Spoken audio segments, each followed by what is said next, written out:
Welcome back to some new r/malicious compliance stories, where people comply to the letter, but not the spirit of a request. I hope you had a great day. The first story is called Do It Quickly. I work at a hotel at the front desk. We have a policy of give the same energy as your guest is giving you, so we are allowed to be sassy within reason.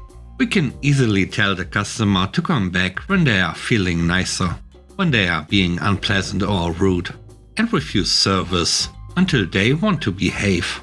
I got my first Karen tonight. She complained that her mobile check-in didn't work. We have a policy to take a deposit in case they wreck the room. It will be returned to them after their stay, as long as they haven't destroyed or taken anything. So I'm checking her in, and it declines her card. She jammed her card in again, and the card reader fell over and started restarting. I tried to go to another computer, but it was pointless as it took 30 seconds for it to come back online. The entire time, she was complaining about how long it was taking. It rejected her card 2 more times. She was upset and kept saying, "There's money on it. I don't know what you want me to do." I told her she would need to use a different card. She got mad and put the new card in way too early, so it didn't charge her card. She kept saying it was ridiculous and how she was so tired, and this is taking way too long, in a very rude tone. I was pretty fed up at this point. Then she said, "This shouldn't take this long. This should be quick." At that point, the front desk phone started to ring, signaling that someone was at the door, needing to be let inside. We lock the doors at night for safety reasons, and have to let those without a hotel door card inside ourselves. She asked me, "Are you going to get that?"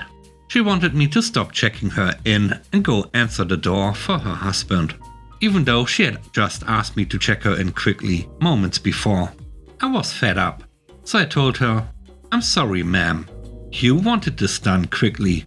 It will have to wait." I said this in a very firm and final tone.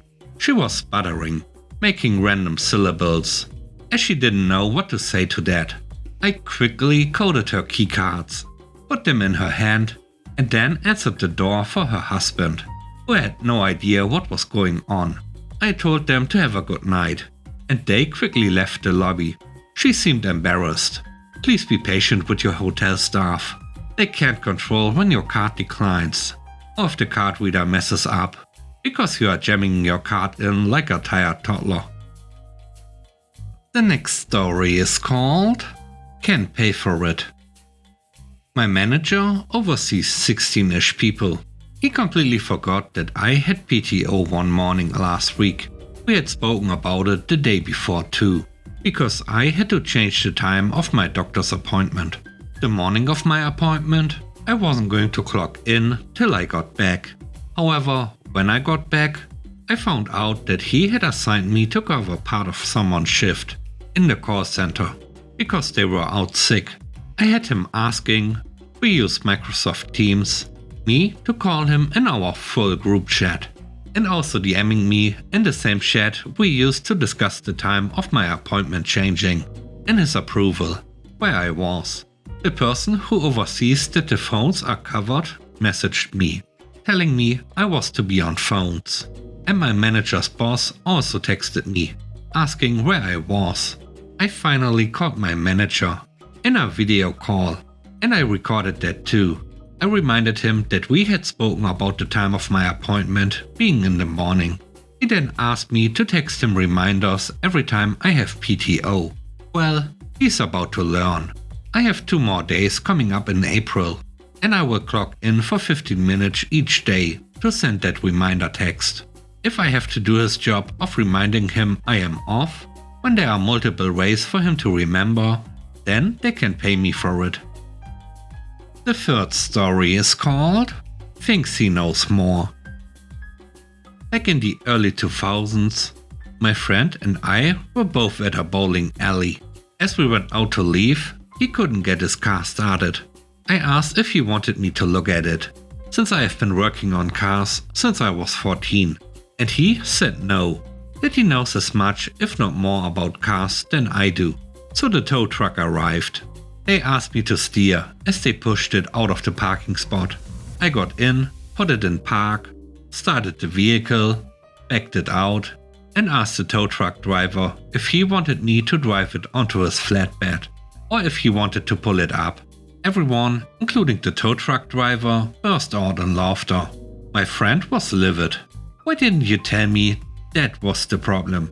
You told me you were more experienced than me and didn't need my help. From then on, he never doubted my automotive knowledge. The last story is called High-Vis Clothing. I work for a courier company that hires employees as independent contractors to skimp out on paying taxes and benefits. I work diligently, but I lost any goodwill towards them for these reasons. They also require us to wear high-vis clothing while delivering. We pride ourselves on next-day delivery. One courier can deliver to up to 50 different businesses in one day. The way deliveries work is that the sender hires us to deliver to the receiver. The receiver has no clue which company was hired to deliver it to them. The only way the receiver would know would be by looking at our uniform. I live in an area where it frequently gets cold and windy. I have a waterproof high-vis jacket, but there's one catch. It has my old company's logo on it. As I already lost all goodwill towards my current employer, I just wore that. I have been delivering for my current company for the past 3 years, and in that time, I've had countless receivers remark on how good and speedy my company is. I've even seen a few reviews for my old company from business clients I've delivered to in the capacity of my current employer. Thanks for watching the video. I hope you enjoyed it. If you did, please don't forget to leave a like, comment and subscribe. And if you have time, watch another one of my videos. And now, I hope you have a great day. See you soon. Bye bye.